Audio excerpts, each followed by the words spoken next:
aluminum. I get into the last classification of bacteria. It's called bifidobacteria. And in particular, Craig, can I see that bottle? Oh, there it is right there. This, how do you say this? Bicoraculus? Bioraculus is probably biomiraculous. Because when I look at this under probiotics, it's got Bifidobacteria longum and Bifidobacteria bifidum.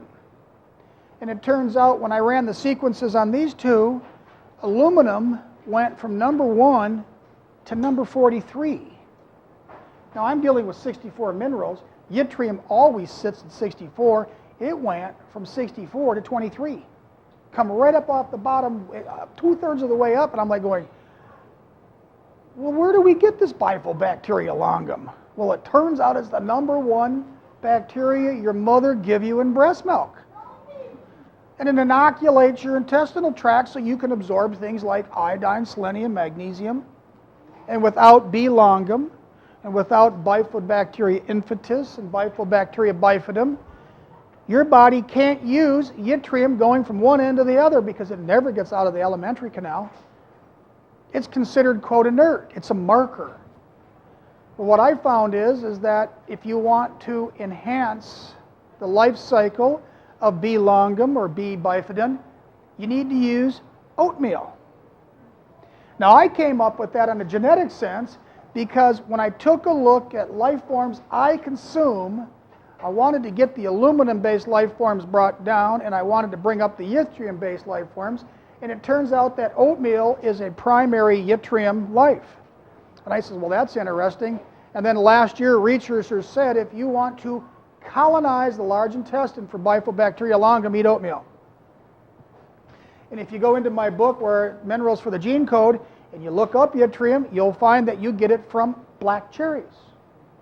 Not red cherries, not Montmorency cherries, not sweet cherries, not maraschino cherries, not out of a martini and not out of a Dairy Queen, black cherries. Has trace amounts of yttrium in it, and if you use black cherry juice, Bifidobacteria longum, and oatmeal, you can successfully bring up the colonies of this bacteria. So when I was looking at, well, gosh, you know, that's quite an interesting little thing here. What does it really do? Well, proteins are what we're all made out of. Minerals give it a 3-dimensional structure. You got to have the right electron valence. You got to have the right amounts to do all this. In the machinery of making a protein, it's like a train in Canada. It's got an engine, it's got a caboose, and it's got a cargo. It could be a long train, it could be a short train, but it's still going to have an engine, it's still going to have a caboose. Well, the engine is methionine, and the fuel is selenomethionine. Oh, we're back to selenium again, I'm sorry. I thought I covered that already. Now we're going to talk about the cabooses. There's 3 flavors of a caboose. I'll try to get these 3 flavors up here just as soon as possible. Turns out that hydrogen is a caboose. Hydrogen, oxygen, water. All you got to do is not drink water and you can get yourself into a lot of trouble with protein production. Sulfur, the 4th, 5th most abundant element in the body, has to be there as a stopping point. And when I mean a stopping point, DNA says, my cell sensor said we need to make this, and this is being made, and right at the very end, if the caboose isn't there, it ain't going to make it. If hydrogen is deficient and you're dehydrated, that protein don't get made. If you don't have enough sulfur in your body, if it calls for a stopping point of sulfur, it's not going to be made. But since hydrogen's number 1 and sulfur's number 6, and you can't find yttrium in the human body, what do you think the number 1 limiting mineral for protein production would be? It's going to be the stopping points affiliated with yttrium, and when you give dogs yttrium, they live 3 times as long. It's just amazing. What you're getting is you're fulfilling DNA replication. It doesn't have to make a protein 5, 6, 50 times, burn that gene out, go to another gene that costs more energy. Go to another gene that costs more energy. You want it to be made right the very first time. Yttrium fits the bill. Now, do you get yttrium in the body? No, you got Bifidobacteria longum, Bifidobacteria bifidum. Guess what? They're like us. They eat and they poop, and we absorb bacteria poop. Your whole digestive tract is set up to feed these bacteria.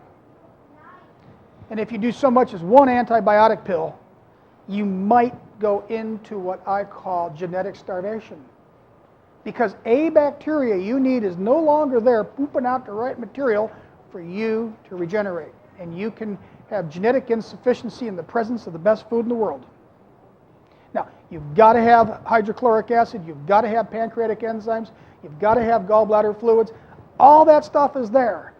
High acid content, and then the acid gets all pulled out, then it goes to alkaline. But what does it do? It makes favorable for a 28-foot tube to grow bacteria. And all you're doing is feeding that bacteria. Question? What form of sulfur do you get? What form of sulfur do you get? I like mine from eggs and asparagus. What makes your pee smell terrible after you eat asparagus is called thiosulfates. That's what gives the urine, the strong urine, from eating asparagus is the thiosulfates. Sulfur is in a lot of things. We have a lot of bacteria that actually work on sulfur. Eat some eggs and go to church and see if people appreciate those bacteria. Question? There's one food group that we use a lot. It's called mochi. And it's a Japanese food that's been used for centuries. We use it in macaroni cooking. That is a food that helps strengthen the muscle activity of the small intestines in our food group. Is it sulfur-based, is it? The sulfur, less sulfur? I'm not sure. I have to look that up. Okay, mochi, but molasses. Just think of molasses, because if you think of molasses, people instantly say, well, would that be sulfated or unsulfated? If it's made from brown rice source. Okay. She's talking about a brown rice source, and if you notice, we're having food wars over rice. And this may be harder to get. I could get into a lot of the things that I see as important in various things. I'm just doing the mineral thing. But to get the yttrium to grow in your system, to provide all the stopping points for protein production, those of you that ever mess around with a computer and burn a CD, if you ever do not say close the CD, and you take that CD out and stick it in something else to play, there's no data available because you didn't close the CD. When you make a protein, you have to have a stopping point. And the single most limiting stopping point would be yttrium. Now, in the real world of genetics, I've got a mineral chart that's got every mineral showing subatomic particles hooked up to an amino acid. And in the genetic fields, they have one mineral hooked up to this chart. And where I have yttrium, the geneticists have selenium. Keep going back to this selenium again. But what I can tell you is when the Chinese, they like their rats, they put a little yttrium in the water, the selenium absorption of the good selenium, the selenomethionine, is profound and it goes everywhere. Just a little bit of yttrium in the drinking water makes the selenium content of all aspects go up. If you add yttrium to the soil of a dill plant, and a dill is a yttrium-based plant, the selenium levels of the plant go right through the roof. So yttrium, Bifidobacteria longum, and selenium are very, very important. And the people that are Bifidobacteria longum deficient and selenium deficient are the people that you look at and you say, that guy's got to be 80, and he's 48. He's burned out his DNA. His DNA code is 48 chronologically. How many moons have gone by, but it has nothing to do with how he's burned out his DNA.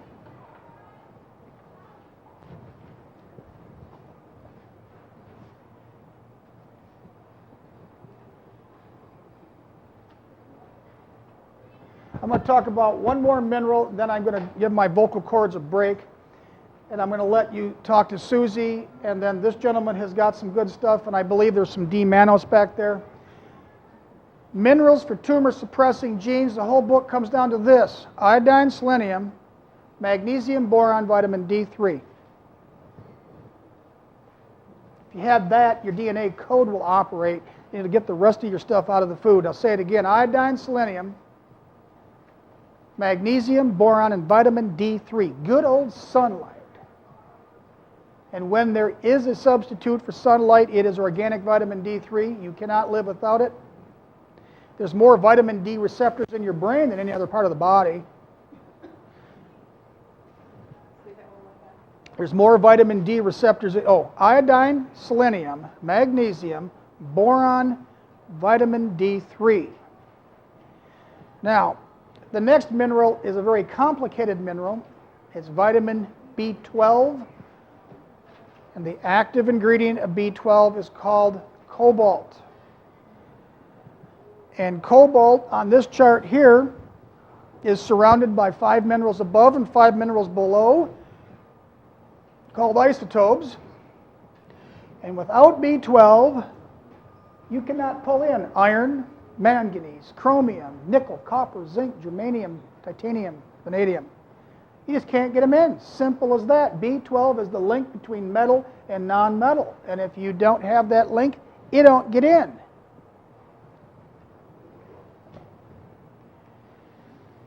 There is genetic testing that you can have done. So one time in a lifetime, do I have the good genes? Do I have genes that don't work? For your entertainment, I have a company that will check 19 genes that deal with glutathione peroxidase, which is selenium, genes that deal with vitamin D3, and genes that deal with vitamin B12.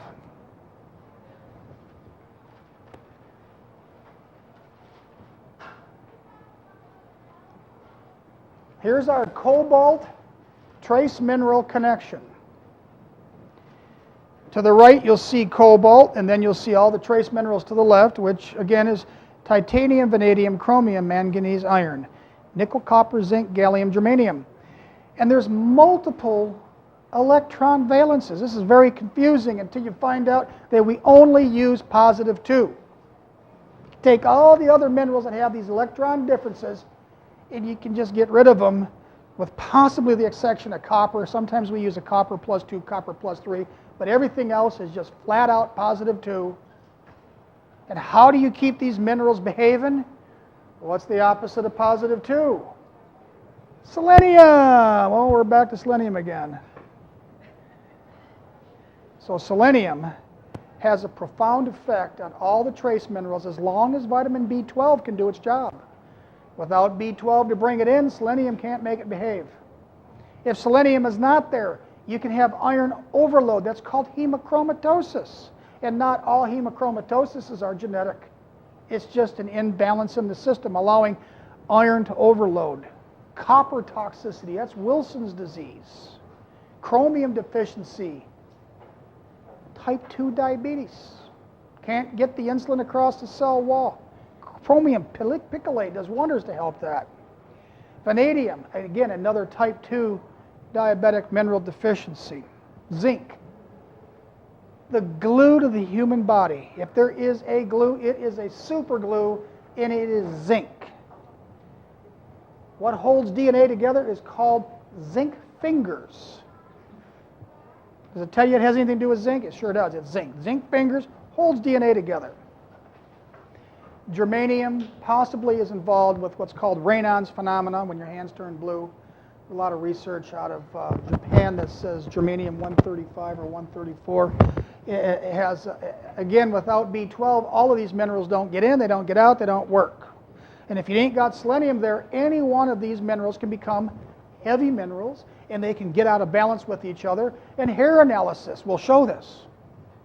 And have your hair done. If you see your hair full of mercury, lead, cadmium, and the selenium is down, who cares what the rest of the chart says? You get yourself loaded up with selenium, get the lead, mercury, cadmium out of your system, and then see what happens to the rest of them. Because if the heaviest, most important mineral is iodine, and selenium is number 2, and selenium is the engine that drives the DNA chain, and it's the caboose, 1 out of 3, and you're lacking that. It's usually men. They spend their whole lives trying to give it to their girlfriends or wives. Number 1 mineral loss in semen is men. Yes, ma'am.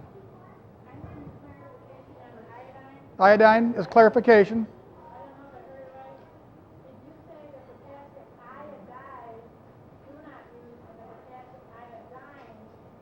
No, never said it. It never said use any potassium iodide or iodine. There's 2 types of iodine and iodide. And you want them to be potassium free, so they'll go in and pick up potassium primarily through liver action and regulate the liver. The -1 and -2 control the whole mineral gamut. And if you take iodine and potassium in, it's got to cleave off that potassium. Where is it going? It's going to end up in the liver. Chocolate cysts, fibrocystic tumors. The #1 tumor in women is fibrocystic potassium pockets. Caffeine toxicity, iodine, selenium deficiency. Primarily an iodine deficiency. Yes, ma'am. I'm saying use potassium-free iodine, iodide. Iodine and iodide. Standard process makes an iodine product called, it has iodine and iodide called promoline.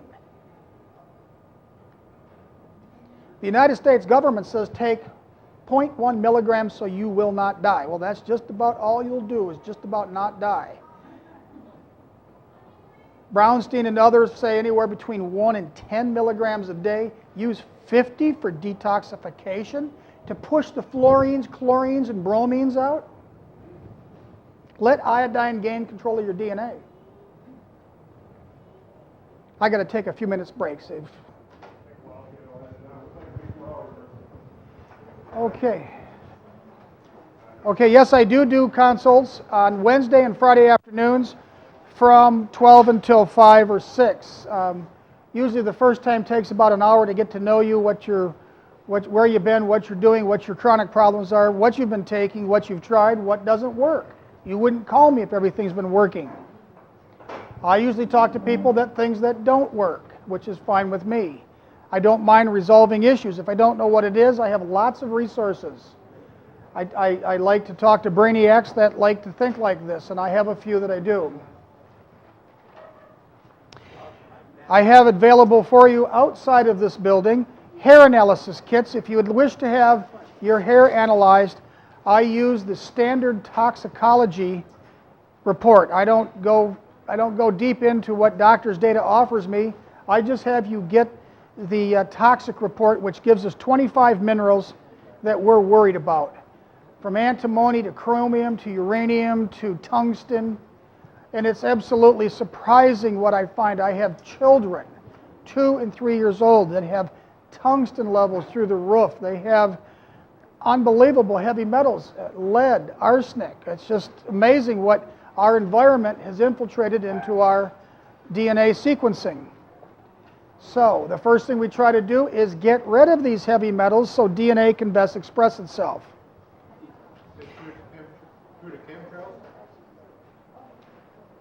What goes up must come down. And I'm not sure what's coming down. I also have for your entertainment, brand new to the chiropractic field, and I'm the only chiropractic genetic researcher there is, 19 prominent genes that deal with vitamin D, homocysteine, vitamin B12, vitamin D3, and a few tumor suppressing genes to find out if you have a good gene or if you have an offshoot gene. All right? No two human beings alike. Most of the genes are pretty universal, but sometimes our ancestors have given us genes that will have much greater requirements for nutritional supplementation. So when I say someone needs 200 micrograms, if they don't have a good glutathione peroxidase gene, they might have to put glutathione peroxidase into the system. There was a real fascinating article came to my attention called, it was on Barbara Walters interreading a Dr. David Sinclair. Dr. David Sinclair is the head of the pathology department at Harvard Medical School. He also likes to make money. He put a company together and found out what makes Reversatol work. You might as well call this stuff Reversatol because it reverses heart disease, it reverses diabetes, it reverses about every aging thing you can think of. Fascinated me. So I got on the internet and I got the genetic sequence of Reversatol.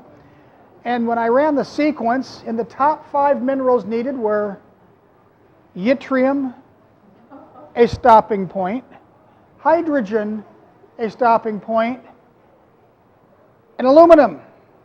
And it's the first gene that I've seen that actually allows aluminum and yttrium to be utilized. And the fact that the highest amounts of these stopping points for protein production means that this gene affects everything downstream from it. It's like having a dam. Everything downstream from the dam is going to be affected. You open the gate, more water goes down. But this particular gene regulates hydrogen, yttrium, and aluminum in one sweep. Just like vitamin D, there are a couple of types of this stuff. We have a nation flooded with vitamin D2, vitamin D3 deficient. It requires sunlight in the ultraviolet range for vitamin D3, and it's a nanometer. It's so small you can't see it. It's the 190 to 220 nanometers.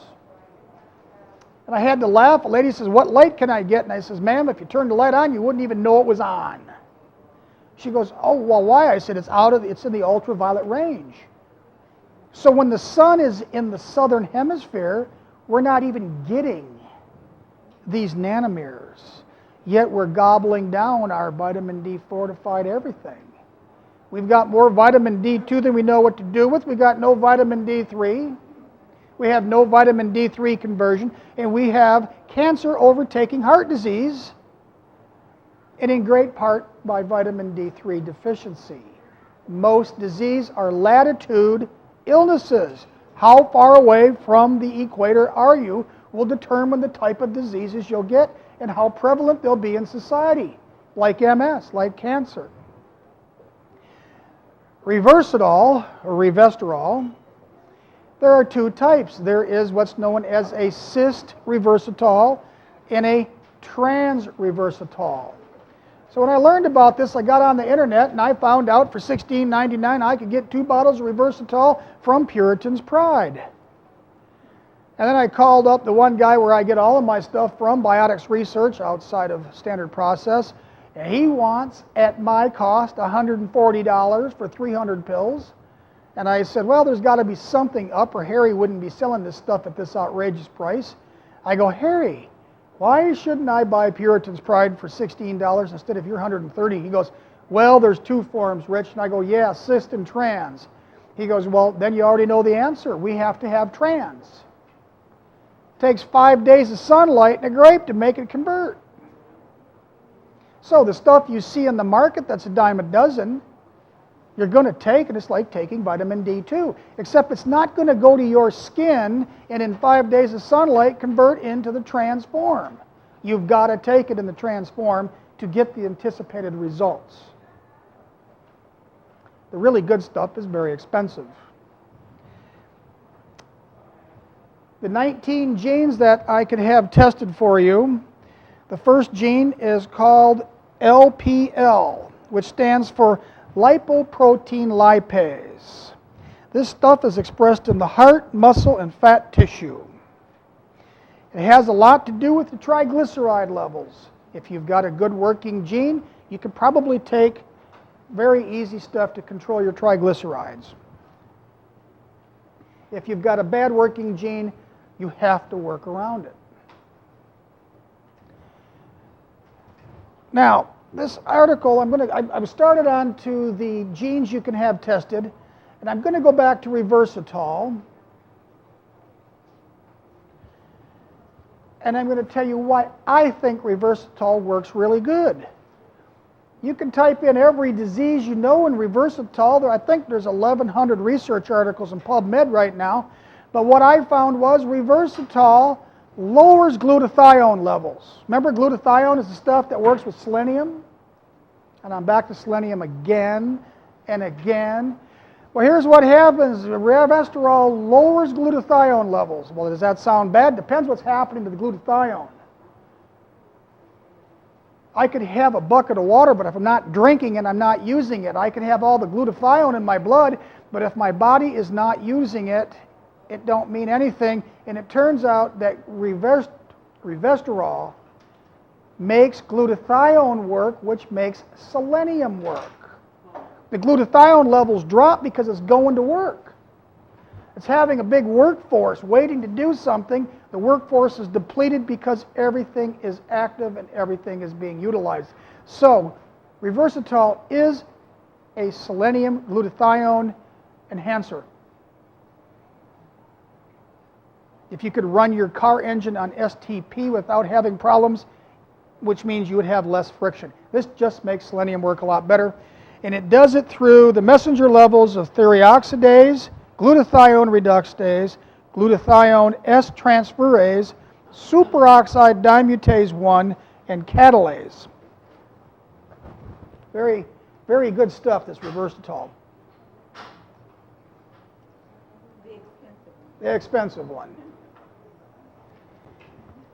Another gene marker for inflammation is a gene called IL-6. It's a pro-inflammatory gene. IL-6 and IL-12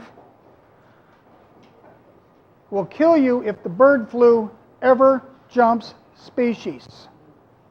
Because your body says, holy mackerel, and it produces something that it thinks is going to take care of this gene virus, except you actually die from your body's attempt to get rid of it. It produces all these pro-inflammatories, and you perish very quick. And that is the biggest fear about the bird flu mutating, is that it'll turn on all your pro-inflammatory genes. The fastest way to age is to have inflammation. Inflammation is a marker of genetic distress. Homocysteine is a marker of the amount of damage your DNA has. Homocysteine binds up methionine. Selenomethionine is the fuel that runs the engine to produce a protein. And if all your methionine is tied up into homocysteine, you ain't got no fuel for your engine and it gets clogged up. So it never hurts to see if you have a lot or working genes of the IL-6.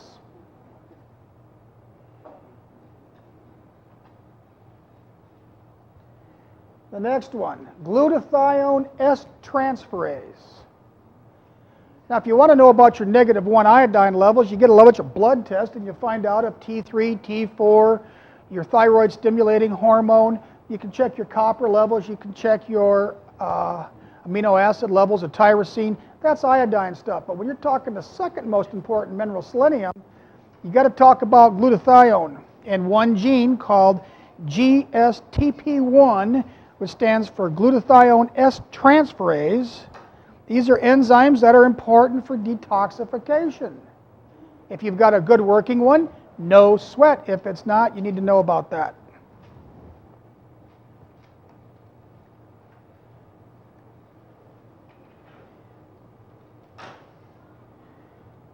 Another one is GSTM1. This is another glutathione amino acid. And basically it's the same thing. If you go to my YouTube and type in selenium and health and you listen to Gerhard Schroeder, he states that there are 25 encoded selenium proteins just for your brain. And that if you put your favorite lab animal on a complete selenium deficient diet, you can measure the levels of selenium dropping in all tissues except the brain. Glutathione levels in the brain never go low until there is absolutely no selenium. Period.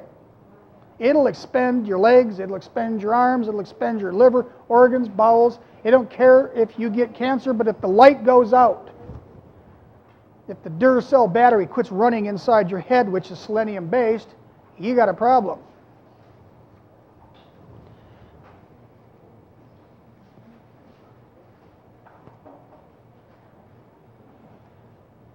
The next one is called COL1A1, pro-alpha 1 chain of type 1 collagen. This is a connective bone, cornea, dermatis, which is skin, and tendon gene. And if you can't walk without hurting because your muscles and tendons and all these things hurt, it's because you're probably vitamin B1 deficient. If I walked from here to my host house, I'd be sore for a day. But people that are organic B1 deficient will be sore for days or may never get on sore because when they make lactic acid from using energy in muscles, a byproduct is a compound called lactic acid that makes your muscles hurt. To revert lactic acid back into workable forms requires monothiamine, vitamin B1, and you need vitamin B1. This gene has the activity to help cartilage, skin, bone, and stuff work. There are different transcripts of this gene. There's one good and one bad, and you may need to know if you have that. And every one of these you just would like to know if you have the working models, the good models or the bad models. This is a cholesterol gene, CETP, cholesterol ester transfer protein. When this one don't go right, you may have high cholesterols. Of course, you could have a good working gene and have high cholesterol, and what are you lacking? Vitamin D3.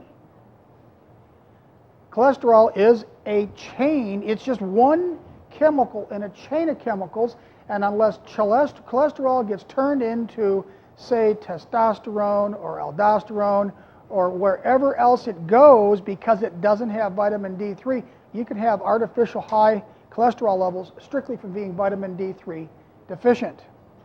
And then when you go to the doctor and they say your cholesterol levels are high, you need to take these pills here to lower your cholesterol. It may lower your cholesterol, but it's going to take all the fat out of your brain. And when you get the fat in your brain too low, you lose your bromine. And when you lose your bromine, you get kind of shaky over the deal. You get that Parkinson's. Dihydrotestosterone, how does that come into play, for using? How does what now?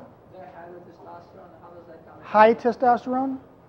Dihydro. Dihydrotestosterone? It's oxidative testosterone, how does that implicate in CETP, I don't think I can answer that question on that. This one doesn't have any variation. It's just, is yours working?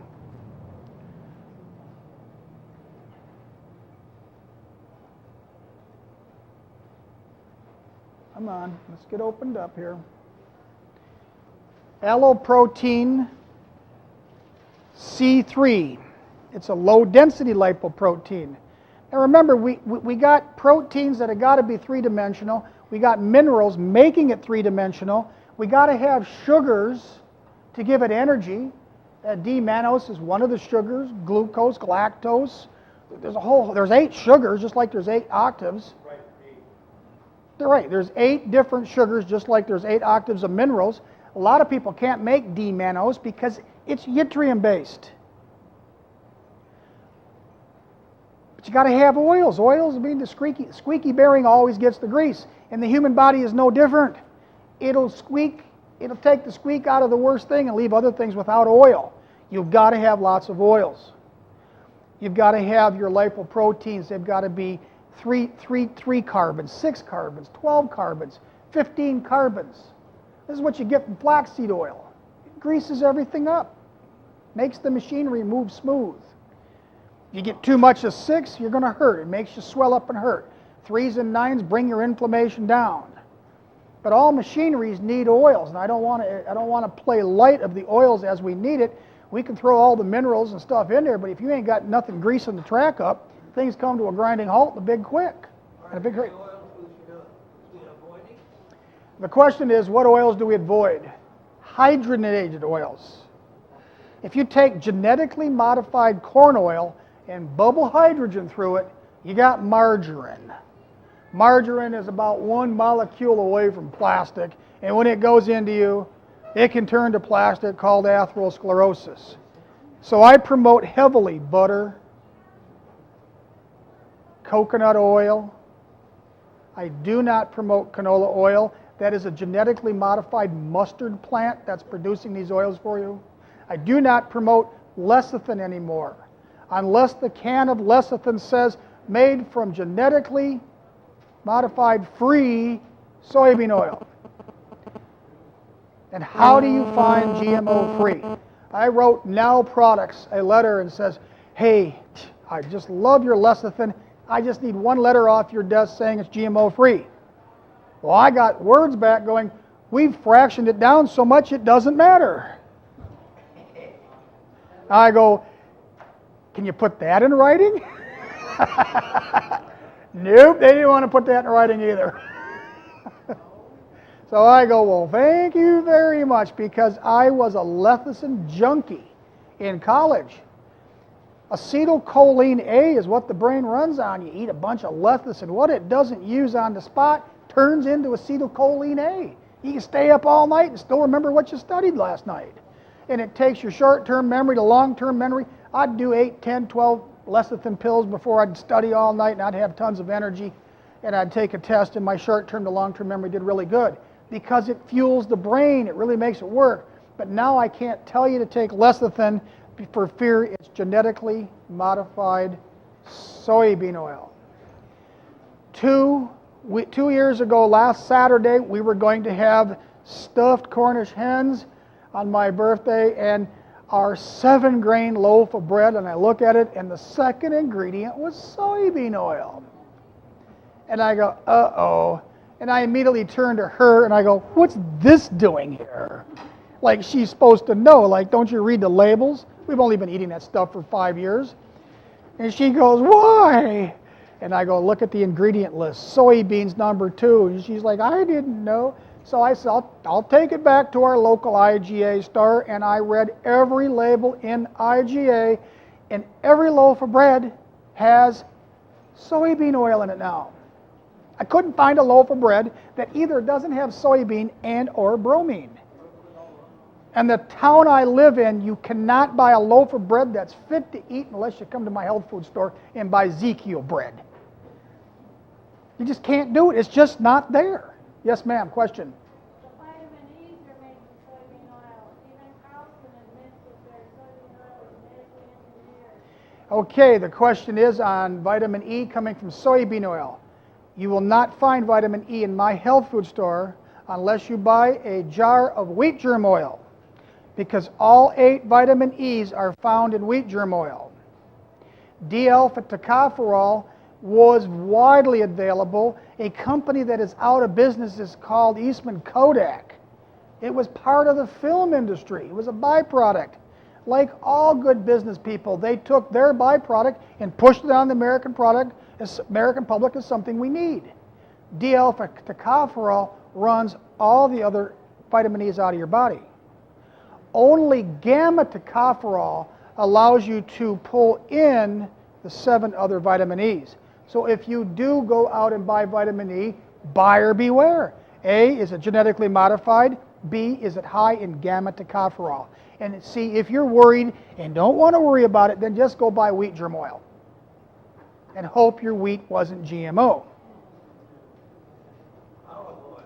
Olive oil, wonderful stuff. Live on it.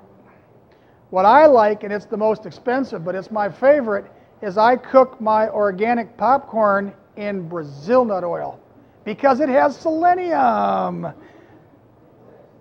And this stuff is $5 a bottle my cost, and I use a half a bottle every time I make popcorn, and it makes the popcorn taste so good. It's a meal.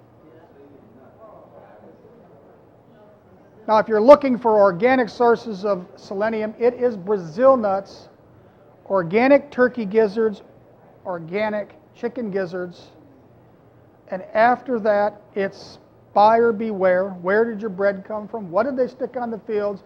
Where were the fields at when the bread was made? If you listen to that Selenium in Health from Gerhard Schroeder, they'll tell you that they checked bread up in Maine and it was devoid of it, and they did it out in Des Moines, Iowa when it was high. And they asked him a question. They says, what about selenium levels? And he says, don't need to even have your levels of selenium checked. It's directly related to your diet. Now, I try to have an original thought every day, and somebody said to me when I was doing a speech in Pennsylvania, they said, we'd like you to be on this council. And I go, who else is on it? And I go, well, you. And they says, come up with something new. And I says, all right, why don't we take a look at this Flintstone sodium selenate paradox we're in. We got to have selenium. We give our children Flintstone vitamins, and they're getting sodium selenate, and we need selenomethionine, and our body can convert about maybe 5-10% of that stuff on a good day, as long as our homocysteine levels aren't raised, because we need to make selenomethionine. We need to make selenomethionine, and if you're vitamin B12 deficient and your homocysteine levels are up and your methionine levels are all bound into homocysteine, you can't make it. But if you can make it, that tells me you should have 2 types of selenium in your blood, selenomethionine and sodium selenate. Oh, well, that'll be easy. I'll just call the lab and find out where I can get it. If anybody finds a lab that does that, please let me know, because I haven't found one yet. I says, how do you test for your selenium? They said, well, we just do this, and we put a little nitric acid in there, and if it turns red, it's there. I said, you mean if it turns red, it's there? You can't tell the difference between selenomethionine and sodium selenate? They go, no, should we? The lab technicians only do what their bosses tell them to do, and nobody has even developed a blood test to find out if you're high in one and low in the other. It's like vitamin D, vitamin D3, vitamin D2, vitamin D3. So if somebody comes in and they're just so loaded up on Flintstone vitamins that their fingernails and their hair is falling out, they have selenium poisoning of the wrong kind, do I give them good selenium? Well, if you do, you just hope your malpractice covers what you're doing, because when something goes haywire, they might not like you, because their medical doctor says, why would you give that person selenium? They're already poisoned. So my next question was, have another day and another original thought. What are we going to do to bring the selenium levels down? And I think the answer is Trillium. Just give them garlic. Let the Trillium bind up this inorganic selenium and pull it down. Just walk out. Garlic that has Trillium gives a really bad breath. Unless you eat it with the person, and neither one of you know it. So these are some questions that I need to have answered. Who's going to be the first person that will come up with a blood test that says, well, your sodium selenate levels are right through the roof, your organic selenium levels are non-existent. No wonder you're having so many problems. Your methionine levels are all ruined, your B12 levels are all tied up. You're showing severe signs of inflammation, and that's where this started, because inflammation is the hallmark of distressed DNA. So when you get these genetic tests, you're trying to find out, do I have good working genes across the board, or do I need to know more about 2, 5, or 10 of these genes that I may have to encounter some other way than just conventional ways? And we have the ability to order that test up for you. It's 19 genes. And I can go through those genes, but I just tell you right now, they're B12, homocysteine levels, D3, selenium, and your fats and oils, which should be, yes, question? How much is that test? Susie, what's the test on that? 190? 190, that includes an hour consult with me after the test comes back. So one time, it's not like hair analysis where you do something and say, here's the proof of the pudding, I now look better. This is a one-time test to know where these key 20 proteins are added in the body. Is this the one? No, that's hair analysis. So where do I get the... All we can do is, this is so new that I put 20 hours of prep into just getting this piece of paper and 19 other ones presentable to you, because this was broke on a chiropractic headline about 3 weeks ago. And to my knowledge, I'm the only chiropractor that does genetic research. And I've called up the president of those 14 chiropractic colleges. I've talked to 3 of them and said, who's doing genetic research? Because I need to talk to them. And they go, are you? And what I found out is I get the table of contents to over 100 medical journals worldwide. In every discipline in the healing arts except podiatry, chiropractic, have a journal every month that produces all the genetic research. When this gene is broken, you have this problem. Every time I encounter that gene, I convert that gene to minerals, copy the article it came down, and I catalog it. And I've got thousands of human genes cataloged. Let's see. Hair testing, gene testing, blood testing. If if you have spine-related problems, because I am a chiropractor, I was the first chiropractor in the United States to go on hospital staff, admit people, release them, and I opened every chiropractic hospital so chiropractors can order CAT scans, MRIs, and X-rays. That's a long story, but it started in 1984 in the smallest hospital in Michigan, which was Onaway, Michigan. And they were starving to keep the doors open, and I started referring to that hospital on a basis through a medical doctor. And as politics go in America, you treat the majority of the board of the hospital, then you ask for permission, you'll get it. And when I said I needed X-rays, I treated 5 of the 9 people on the board in the past 5 before. So I did referrals to the hospital, and there was a hospital in Detroit that was proposing chiropractic referral to what was called the New Center, and I took their paperwork, whitened it out, put it Onaway Hospital, took it back to the board, and said, no, I'm doing it down there, I need to do co-admission here. So I did co-admission from 84 to 89. Well, this little tiny hospital, I couldn't keep it afloat. Nobody could keep it afloat. And there was a bidding war between Sheboygan and Petoskey. Sheboygan won. Hospital's closed. I picked the phone up and I said, I'd like to get a CAT scan on Mrs. Smith. And they go, well, who's this? And I said, it's Dr. Olry. And they go, well, where are you from? I said, well, I'm from Onaway. I'm a chiropractor. He said, well, I don't think they take your kind. And I said, well, I was on the Onaway hospital staff, putting people in and out, getting X-rays. And I said, do we have a discrimination problem here? Oh, just a second, sir. And about 20 minutes later, he comes back and he says, where would you like the requisition form sent to? Who are we talking about? And the attitude changed. Y'all done? Could I try to get the batteries again and see if it shut off or something? Batteries. Sorry about this. So that went along really good, and I was getting my X-rays about 35 miles away. And I started getting letters from Saginaw St. Mary's. We've got a new MRI machine, Dr. Olive MD. I have the most butchered name you've ever seen. And so I called down there, and I sent 5 names through.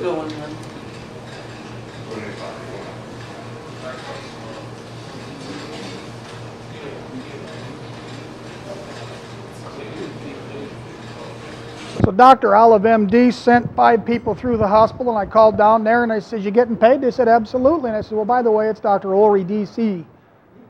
Well, no problem. We changed the paperwork like that. So now I'm getting X-rays and CAT scans from Sheboygan. I did co-admission. I'm now using Saginaw St. Mary's. I got MRI. I went into Alpena one day and I said, here's a signed release. I'd like to see these X-rays. And I just about got hauled out by the state police. And I went back there a year later and says, you know, I'm getting my CAT scans here and my X-rays here, and all these people I'm sending all over the countryside. Are you interested in looking at my stuff? And you know what the radiologist said? Are they getting paid? Yeah. And I go, of course they're getting paid. Absolutely, Dr. Olry. So then I called up Gaylord Hospital. I sent somebody through there. I called up Munson, put somebody through that hospital. I called up Northern Michigan. I run somebody through that hospital. And now I have 7 hospitals opened up at my convenience, and I start going to seminars where chiropractors were learning how to look at these things, and I'd go make friends with the instructor when the thing was going on, and they'd say, well, how many people have ordered an MRI? You know, like 10 of them. And about 5 people would raise their hand, and they'd go, well, how many ordered 20? And nobody would raise their hands, and then he'd say, well, Dr. Olry, how come you didn't raise your hand? I go, you haven't hit the 5,000 mark yet. And I have ordered and read more MRIs than any chiropractor except chiropractic radiologists that do nothing but look at this now. But there was a time that I was strictly reading these when nobody else was. So I've done my best to bring up the awareness of the public to many health issues. I've done my best to bring the standard of living up for chiropractors that have problems that just don't have to say, well, I guess you'll have to go somewhere else. I give them the option and the tools to know what's wrong with that person, to know if they need to send to a neurosurgeon or an orthopedic surgeon, or whether they need to remain under your care. And in this respect, what I'm doing with genetic research is making available the knowledge of what it takes to make protein reactions, and how to protect yourself, how to walk into a health food store and look at 9,000 things for sale and say, well, we better start with iodine, and then you can rule out 4,000. Better have the right selenium. You're now down to 50. And then to say we better have some oils in there, now you're down to 20. And when it comes to go out to eat, who could go to a restaurant? I can't go to a restaurant and eat. I have to walk in and tell them, you better call an ambulance if there's anything in there that has to do with sorbate 80, margarine, white bread, bromine, or genetically modified. I'm going to lay on the ground and have a heart attack and die, and you better call the ambulance right now. And I go into restaurants and I go, I'm really hungry. I'd like some eggs and toast, but I can't have bromated bread and I can't have margarine. Can you use butter? And do you have, some type of whole wheat? And they go, well, we can try to get it all off the grill. I go, that'll probably be good enough. Were you referring to polysorbate 80? Polysorbate 80. I had a lady, there's a company that makes liquid minerals. And everybody that's at a multi-level company that has minerals, every time I go somewhere, they see themselves sitting in the Clearwater Beach having a martini because I'm selling their minerals. And they brought me this bottle that was orange. And it didn't really vibrate in my hand, although the name was very similar. And I read the ingredient list, and I'm like going, well, if you got benzene in the same bottle as ascorbic acid, a benzoic, sodium benzoate, and vitamin C turns into benzene. This stuff is outlawed in a lot of countries, but it's not outlawed in our country. So I get lots of stuff. People, what do you think about this? Has got every berry from Africa. This one's got every berry from Central America. This has got gallstones from the fish of the Arctic Circle. And if it's got sodium or potassium benzoate and vitamin C in there, I go, look, it's carcinogenic. I don't want to see it again. Thank you very much. Take it at your own risk. If you get sick, I'll help you. So I look at that, and this is what I try to do, is to say, this is the good stuff you need, and this is the bad stuff you need. And these are the minerals you need to keep DNA functioning, so you don't end up going and finding out how sick you can get from the environment we live in. I'm running out of breath. Does anybody have any questions? Nobody has any questions. Yes? What's your telephone number and date available? My telephone number is 989-742-4242. This number rings in my life 24 hours a day. It rings in the office, it rings at home, it rings in my sleep. Because the phone's right next to my bed.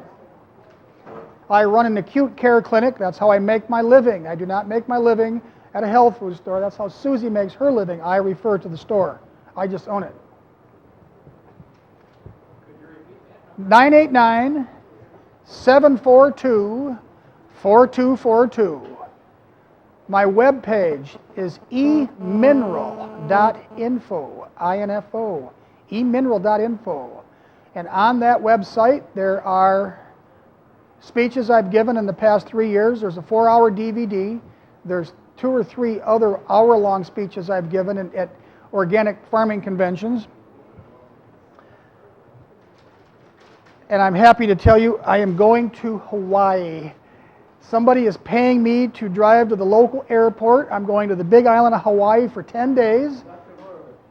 My roommate is the research director for Prevention Magazine. I'm going to sit in, they're renting a farm, and they're putting the 4 speakers on a farm for 5 days prior to the Hawaiian Organic Association's annual meeting, and we're each given a 4-hour block to talk about it. I anticipate my next book to be done in print and in my hands by the time I go there, because I'm going to use that forum as a launching point for that book, like I've used this launching point to offer genetic testing. And when is that? October 11th and 12th, I'll be leaving this state and heading to Hawaii. And I've been invited, I don't have the date confirmed, to the Mexican Organic Apple Growers Association. And I understand that's in November. And I said, where do you grow apples in Mexico? And he says, well, we've got mountains. And you go halfway up the mountains, 100 miles from Mexico, and they provide all the apples from Mexico.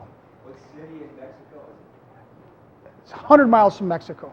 They did not give me a name. I give a speech at the Pennsylvania Association for Sustainable Agriculture, and Neil Kinsey was speaking in a 2-day seminar, and then I spoke to his group after they were over. I put on this kind of a seminar for 3 hours, and this one guy invited me, and so we're still working out the details. Question? Are there good organic farms in Michigan and fruit farms Yes, buy locally. I'm not from the Detroit area, but I do know there's a lot of people in this room that buy lots of organic. I know that the Thumb area has the Greater Thumb Organic Growers Association, and they grow all their beans. And I spoke at their convention here maybe about 10 weeks ago, and what I found out is that they grow all their beans, and you know who buys it? The wealthy people of Japan. There isn't any of their product that, I mean, you can get it, but they're getting, the average bean, say, is going for $12, maybe it's a ton, I don't know the exact, but they're getting $18 a ton because it's certified organic, and all of these beans are going out of the country. We can't buy them? I didn't say you can't buy them, I'm telling you where they're selling them. When I did the speech, I go, it would be wonderful to think that all the organic farmers were growing for everybody, and the truth is they're growing for those that can afford it. And you know, to live a long life, you really can't go down to a lot of local supermarkets and anticipate getting organic, nutrition-dense food. And if you do have to live on that, you better know what minerals to supplement. Question?